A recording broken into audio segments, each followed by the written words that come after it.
saya ingin menjelaskan tentang rancang bangun jaringan berbasis kabel dan nirkabel dengan VLAN dan routing. Di sini bahan-bahan yang dibutuhkan adalah 2 router dan 3 kabel LAN. Router yang pertama digunakan untuk mengkonfigurasi VLAN, dan yang router kedua digunakan untuk mengkonfigurasi switch. Jadi mari langsung saja dalam konfigurasinya. Ya, jadi langsung saja masuk ke konfigurasinya. Yang pertama, kita langsung connect aja ke mikrotiknya. Kita connect ke mikrotiknya dulu.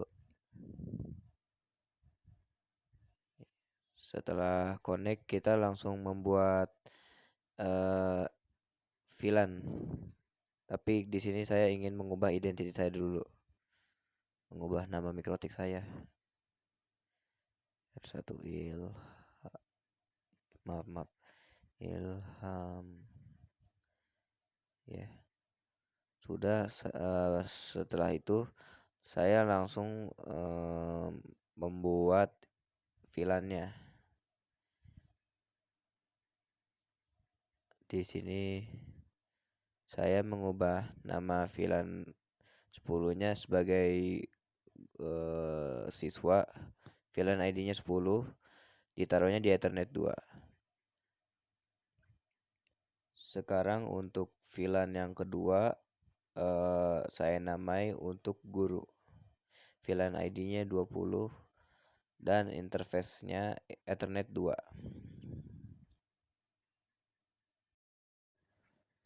Setelah selesai membuat VLAN-nya, lalu kita beralih ke DHCP client. Di sini kita membuat DHCP client-nya untuk Ethernet 1. Kita apply saja, lalu kita oke. Lalu di sini kita nyalakan agar kita mendapatkan IP-nya.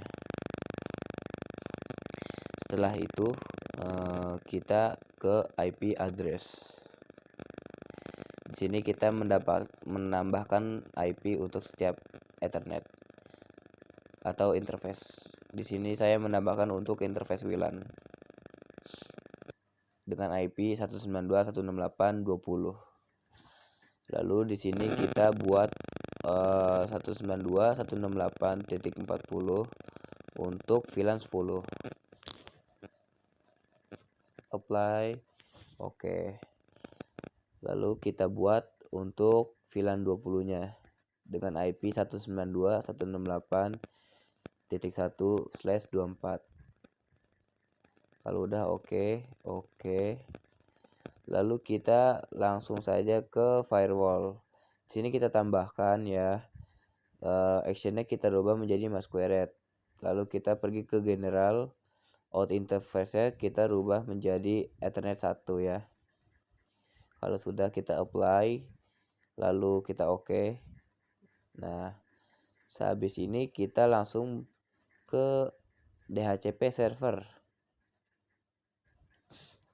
DHCP setup, lalu kita membuat untuk VLAN 1. Kita next saja. Nah, di sini range-nya kita rubah ya dari 10 sampai dengan 50. Next. Ini DNS servernya kita rubah dulu menjadi 8.8.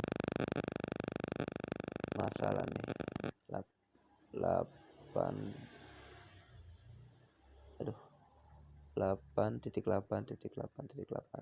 Next. Oke. Kita DHCP setup lagi untuk VLAN 10 dan 20-nya. Nah, next. Lalu di sini range-nya kita rubah jadi 10 sampai dengan 50. Kita next. Oke. Lalu DHCP setup kembali untuk VLAN 20. Kita ubah lagi range-nya dari 10 sampai dengan 50. Kita next. Dah. Lalu kita beralih ke wireless ya. Di sini WLAN-nya kita nyalakan terlebih dahulu. Lalu kita pergi ke security profile. Kita membuat profil baru. Di sini modenya kita rubah menjadi dynamic keys. WPA PSK dan WPA 2 PSK-nya kita nyalakan ya untuk menambahkan password. Lalu di sini passwordnya saya 1 sampai dengan 8. Kita apply saja langsung oke. Nah, di sini habis itu kita ke interface lalu ke WLAN. Di sini kita ubah menjadi AP bridge, lalu security profile kita ubah menggunakan yang tadi kita sudah buat. Di sini SSID-nya saya ingin ubah. Kalau sudah apply saja, langsung oke. Setelah ini kita langsung beranjak ke hotspot ya. Kita hotspot setup, kita buat di WLAN 1, next aja nih. Next aja. Nah, di sini DNS server kita rubah, kita tambahkan menjadi 8.8.8.8. Kita next aja. Lalu DNS name-nya kita ubah menjadi portal smk.sch.id. Nah, kita next. Nah, sini passwordnya saya mau masukin 1 2 3. Oke. Habis itu kita langsung ke security profile, mematikan cookie-nya yang berada di login. Nah, sini cookie-nya kita matikan terlebih dahulu. Kita apply lalu oke. Habis itu kita membuat user profile untuk memanajemen user ya. Di sini membuat kepala sekolah terlebih dahulu. Saya memberikan kecepatan untuk user kepala sekolah sebesar 512 KB. Apply. Oke. Di sini kita menambahkan untuk guru ya. Di sini guru saya memberikan kecepatan sebesar 256 KB.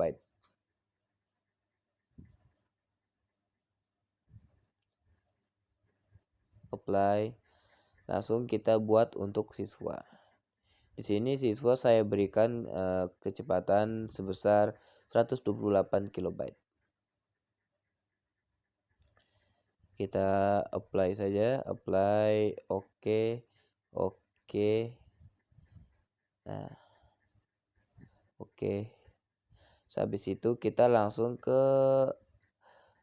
IP hotspot untuk menambahkan usernya. Tadi udah user profile, sekarang kita menambahkan user. Di sini kita memasukkan namanya kepala sekolah ya. Lalu profilnya kita menggunakan profile yang sudah kita buat tadi. Nah, di sini passwordnya saya masukkan 1 2 3 dan 4. Apply aja lalu oke. Habis ini menambahkan user lagi untuk guru ya. Di sini saya menamainya guru. Saya menggunakan user profile guru yang sudah saya buat tadi, lalu passwordnya saya buat 5678. Di sini langsung saja kita apply, lalu kita buat lagi untuk user siswa. Di sini passwordnya saya rubah menjadi 90. Usernya menggunakan user siswa yang tadi sudah saya buat. Kita apply, langsung saja oke.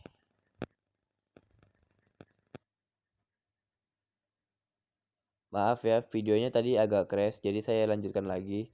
Di sini tahap selanjutnya yaitu menambahkan atau mengganti tampilan pada halaman login hotspot. Di sini kita drag aja dulu filenya dari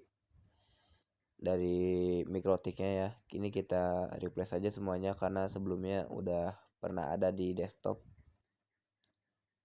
Nah, di sini langsung saja kita buka, lalu kita ke menu login. Di sini saya menggunakan Notepad++ untuk mengubah HTML. Nah, di bagian Latviski ini kita rubah menjadi selamat datang di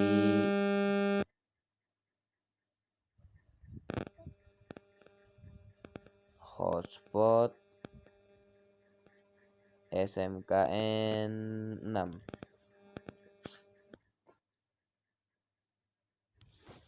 Tangerang Selatan.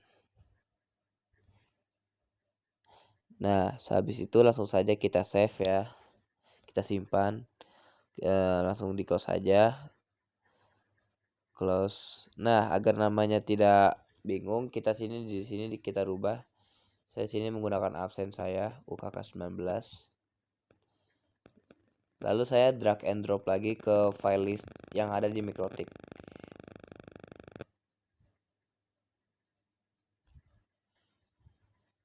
Seperti yang sudah bisa dilihat ya, file yang saya ubah tadi sekarang sudah ada ya.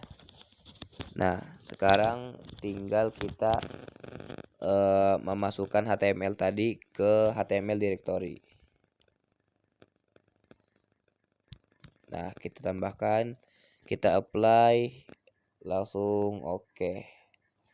Nah, sekarang lanjut saja ke tahap pengetesan. Sekarang setelah konfigurasi hotspot langsung dicoba di wifi-nya di HP.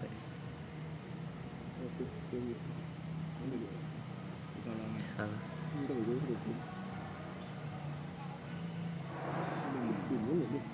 Sambungkan. Sudah berubah ya. Jadi selamat datang di hotspot SMK 6 Tangerang Selatan. Jadi sekarang kita coba login.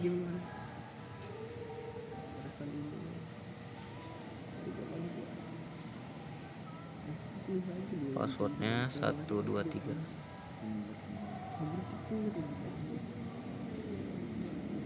Oke, sudah berhasil ya. Sudah sukses.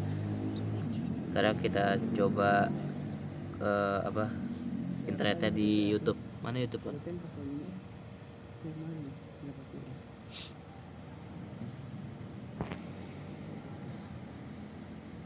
Sudah terkoneksi ya. Jadi sudah bisa. Jadi konfigurasi di router pertama sudah selesai bagian VLAN. Sekarang konfigurasi di router kedua yang digunakan untuk switch. Jadi ini dipindahkan ke Ethernet 4.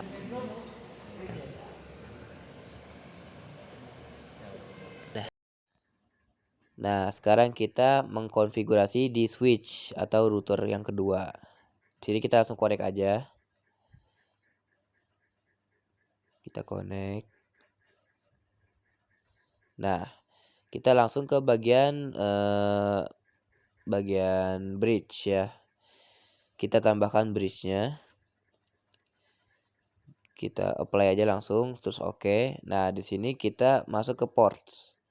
Ke ports langsung kita masukin interface Ethernet 1 sampai dengan 3 ya. Kita apply, kita masukin lagi untuk Ethernet 2. Kita apply, masukin lagi untuk Ethernet 3. Kita apply. Oke, dan oke. Lalu kita masuk ke bagian switch ya. Kita menambahkan untuk VLAN-nya terlebih dahulu. Yang pertama yaitu VLAN ID-nya kita isi jadi 10. Ini untuk port 1 dan untuk Ethernet 1 dan 2. Kita apply, kita oke. Lalu kita buat lagi dengan VLAN ID 20. Kita gunakan untuk Ethernet 1 dan 3. Kita apply, kita oke. Nah, sehabis ini kita langsung mengubah port yang ada di switch ini. Di sini Ethernet 1, VLAN header dirubah menjadi add if missing, apply, langsung oke. Di Ethernet 2 kita rubah VLAN mode-nya menjadi secure dan always strip. Kita menggunakan VLAN ID 10, apply, langsung oke. Di sini Ethernet 1 saya salah ya. Harusnya rest secure juga.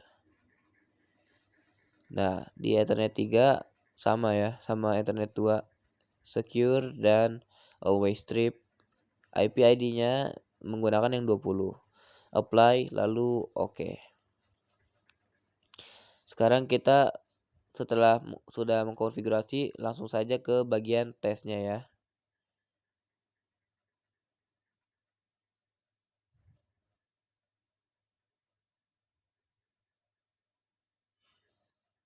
kita langsung keluar aja ke Winbox keluarnya untuk pengetesan. Sini saya memindahkan kabelnya ya. Kita refresh terlebih dahulu apakah akan dapat. Nah, di sini sudah terhubung ya VLAN 10 nih. Yang IP 192.168.40 ya. Ini IP-nya VLAN 10 nih. Nah, di sini langsung saja saya pergi ke Open Network and Sharing Center ya, untuk melihat apakah IP-nya sudah didapatkan secara otomatis. Dan ya sudah ya, sudah didapatkan secara otomatis. Lalu di sini saya ingin mencoba untuk VLAN 20-nya ya. Kita pindahkan kabelnya terlebih dahulu. Kita refresh lagi. Kita tunggu. Kita refresh lagi seperti yang belum dapat. Nah, sini sudah dapat ya untuk VLAN 20-nya dengan IP yang 60 itu. Kita connect dulu sebentar. Nah, sudah tersambung nih. Lalu kita ke bagian Open Network and Sharing Center lagi nih. Kita lihat lagi apakah IP-nya sudah didapatkan. Nah, sepertinya sudah ya. Oke.